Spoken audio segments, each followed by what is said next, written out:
백산사주TV 시청자 여러분 반갑습니다. 백산입니다. 오늘은 중화용신으로 풀이하는 적천수천미 사주명조 5번째 시간입니다. 먼저 중화용신을 잣대로 이 사주가 어떤 구성을 하고 있는지를 살펴보도록 하겠습니다. 술월의 간목은 그 중화용신이 이 화와 목입니다. 술월의 이 조열한 분위기라고 볼 수는 있겠지만은 가을의 간목이 지지의 섭한 기운을 많이 가지고 있습니다. 그래서 꼭 술월이 아니라 하더라도 신월, 유월, 술월 모두 이 간목이나 을목은 화기를 필요로 하고 그 화기를 돕는 목이 기신 역할을 합니다. 그렇다면은 수는 기신이고 금은 구신이고 남는 하나인 토, 재성은 한신이 됩니다. 이 점에 유의해서 사주를 살펴보면은 천간에 정화가 있는 것은 매우 반갑다고 할 수 있습니다. 일간 외에 또 다른 곳에 월간이나 시간에 목이 하나쯤 더 있어서 이 정화를 받쳐줬으면 하는 바람은 있지만은 일단 천간에는 기신과 구신이 서로 검수상생을 하고 있어서 가을의 간목 입장에서는 이 편관 경금과 편인 임수가 달갑지는 않습니다. 그렇다면은 정화의 뿌리가 사주 지지에 있으면 좋겠는데 천간에 있는 정화 또는 병화의 뿌리라는 것은 지지의 12지지 중에 화기를 지닌 오행을 뜻하는 화목오행이 있느냐 없느냐입니다. 인, 묘, 사오미, 술토가 거기에 해당됩니다. 다행히 술토가 월지에 있지만은 바로 옆에 있는 진토 속에 있는 계수가 암장되어 있는 계수 정인이 술토 속에 있는 정화 상관을 충을 하면서 극을 하고 있습니다. 모든 충 속에는 실제로는 극작용이 일어납니다. 그래서 이 정화는 술토로부터 든든한 뿌리를 얻었다고 보기는 어렵습니다. 거기에다가 편인 임수에 의해서 정임합 그가 될 가능성이 있습니다. 만약에 정화의 뿌리가 든든하다면은 임수가 와서 정임합을 하더라도 그런 대로 그 정화의 그 뿌리 역할을 해주기 때문에 정화가 일방적으로 임수에 합거되지는 않을 수 있지만은 이 상태라면은 정화는 임수에게 합거될 수도 있다고 봅니다. 특히 행운, 대운이나 세운에서 이 정화에게 가장 위협적인 계수가 온다면은 천간에 있는 정화는 그 용신의 역할을 하기가 어려워집니다. 용신이 극받고 있다고 해서 용신이 될 수 없다는 것은 그거는 격국론의 주장입니다. 용신이 일단 사주의 중화를 돕는 오행이라는 기준이 정해지면은 그 용신이 잘 발달되면 좋겠지만 충을 받아도 할 수 없습니다. 용신은 용신인 것입니다. 그렇다면은 적천수 천미에서 임철조는 이 사주를 어떻게 통변하고 있는가를 줄거리를 가지고 설명을 해보도록 하겠습니다. 임철조에 의하면은 천간에 하나 있는 정화가 경금을 상대하기는 어렵다라는 표현이 나옵니다. 물론 힘의 우위로 본다면은 술월의 이 경금은 아주 강합니다. 기구신이기 때문에 강한 오행작용을 합니다. 이 강한 경금을 실제로는 불이 아무리 많아도 화극금이 될 수는 없습니다. 오히려 이 화의 기운 상관이 화생금함으로 인해서 이 기구신으로서의 경금을 어느 정도 다스려 줄 수 있다는 의미에서 화극금이 아닌 화생금으로 표현하는 것이 옳습니다. 그러나 여기서는 정화가 경금을 상대하기 어렵다. 물론 틀린 말은 아닙니다. 정화가 전혀 든든한 뿌리 없이 충받고 있는 술토에만 의지한다면 정화가 큰 작용을 할 수는 없습니다. 아무리 정화에 뿌리가 있더라 하더라도 이 정화가 경금을 거갈 수 없다는 점으로 본다면 임철조의 표현은 다소 무리가 있습니다. 그래서 화극금이 아닌 화생금을 기대할 수가 있는 겁니다. 속칭 경금이 지나친 감성작용을 할 수 없도록 어느 정도 달랜다는 이야기입니다. 그러나 이 사주에서는 임수 때문에 그것도 불가능합니다. 정화가 작용력의 제약을 받고 있기 때문에 그렇습니다.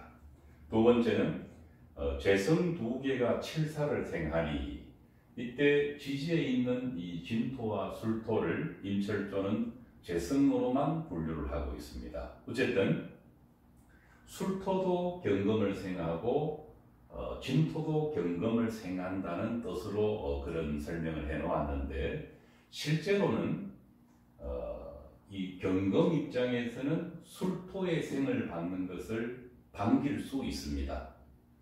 이 화기를 갖고 있기 때문에 가을의 경금 입장에서는 섭토보다는 조토를 선호할 수가 있는 것입니다. 그래서 진토, 술토를 공이 재성으로 보고 두 재성의 생을 받고 있다는 표현은 옳지 않다고 해야 할 것입니다. 그 다음에는 그러나 실제로는 9월의 간목이 진기하는 때이고 앞으로 나아가는 때이고, 그 옆에 임수가 생하여 주니 정화가 손상되지 않고, 이런 표현이 나옵니다.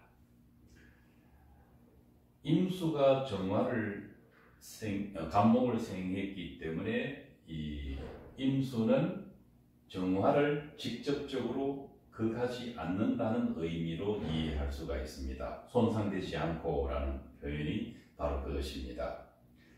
정화가 비록 쇠약하다고는 하나 이 창고에 뿌리가 통하여 있고, 이 틀린 이야기입니다.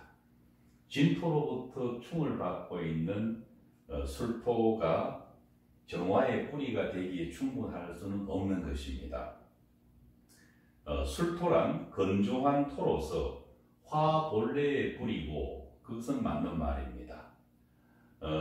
섭토란 진토란 섭토로서 목의 역이다, 이런 표현인데, 여기서 가장 주목할 만한 것은 술토를 정화의 뿌리로 인정하고 있다는 것입니다. 만약에 진토가 없다면 미약하나마 정화는 술토로부터 뿌리를 얻을 수 있는 것입니다. 그러나 이 경우는 충을 받고 있는 것을 고려하지 않는 통변이라고 보아야 할 것입니다. 이어서 지지에는 장생이 있으나 사주가 생화하여 유정하고 오행이 서로 다투거나 싸우지 않고 있다. 이 진술충을 보고 이 충이라는 그런 의미를 전혀 담아내지 못하고 있습니다. 서로 다투지 않다고 했지만 실제로는 서로 다투고 있는 것입니다.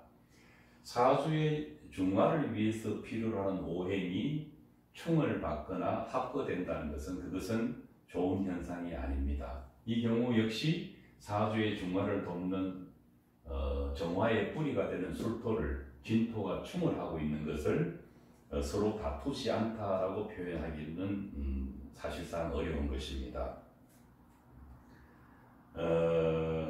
그리고는 이런 표현이 나옵니다.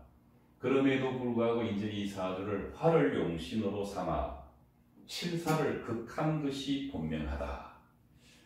항상 제가 강조드리고 싶은 것은 이 단식판, 생과 극에 있어서 화는 무조건 금을 극한다는 최의 논리에 의한 이 표현이 고쳐져야 한다는 것입니다. 이 어떤 경우라도 용신에 해당되는 오행은 기부신에 해당되는 오행은 극할 수 있는 물리적인 힘이 없습니다. 그렇기 때문에 이것은 화생금이라고 표현하는 것이 옳습니다. 만약에 여름에 강한 불이 금을 극하고 있다면 그것은 극입니다. 그러나 이 경우는 그 여름에 불이 금을 극하는 것과 달리 화생금으로 표현하는 것이 옳다는 뜻입니다. 그래서 이 사주를 통변의 마무리에서는 화가 이 강한 경금을 극한 것이 분명하다. 그러므로 서울에서 관직을 누렸고 녹봉도 월급도 많이 받았다. 이 모든 것은 운이 남방운으로 흘렸기 때문에 라고 기술을 해놓고 있습니다. 남방운이라는 것은 이 정미병호운을 말합니다. 실제로 이 정화는 원국에서는 뿌리다운 뿌리를 얻지 못했지만은 대운에서 정미병호가 왔을 때 미토와 오화는 그런대로 충을 받고 있는 술토와 합세해서 천간에 있는 용신인 정화상관이 충분한 중화작용을 할 수 있는데 도움을 준 것은 사실입니다. 그리고 천간에서 따라왔는 이 정화와 병화는 미토와 오화가 없었더라면 큰 의미가 없습니다. 왜냐하면 사주에서 이미 강한 오행작용을 하고 있는 기신인 임수가 원국에 있는 정화를 불편하게 할 뿐 아니라 운에서 왔는 정화나 병화 역시 불편하게 할 수 있는 여지가 있기 때문입니다. 그러나 다행히도 정화는 미토와 함께 왔고 미토를 크게 방해할 수 있는 원국의 글자는 없습니다. 또 오화가 따라왔을 때는 진술충으로 인해서 오술합이 그렇게 기대할 수준은 못 되지만은 그래도 이 오화를 직접적으로 충을 할 수 있는 자수와 같은 글자가 원국에 없기 때문에 정미와 병호는 원국에 있는 정화를 힘을 실어줘서 사주의 중화를 좀 더 용이하게 했다는 점에서 좋은 운임에는 틀림이 없습니다. 결론적으로 이 사주 8글자만 두고 본다면 사주 구성이 그렇게 안정적인 중화에 가까운 사주라고 평가하기는 어렵습니다. 오히려 사주를 지배하고 있는 것은 기신과 구신에 해당되는 편관과 편인입니다. 금수가 서로 상생해서 간목이 끓여하는 기운을 더욱 강하게 만들어내고 있습니다. 또 용신도 이 정화가 임수로 인해서 정임합에 의해서 불편하고 또 정화의 뿌리가 충을 받고 있다는 점으로 봤을 때 사주 구성면에서 매우 좋은 사주 구성으로 평가하는 것은 한계가 있는 것은 틀림이 없을 것 같습니다. 임철조의 주장과 중화용신에 의해서 사주를 통변한 바를 잘 비교해서 공부하는 데 도움이 되시길 바랍니다. 오늘 공부는 여기까지입니다. 감사합니다.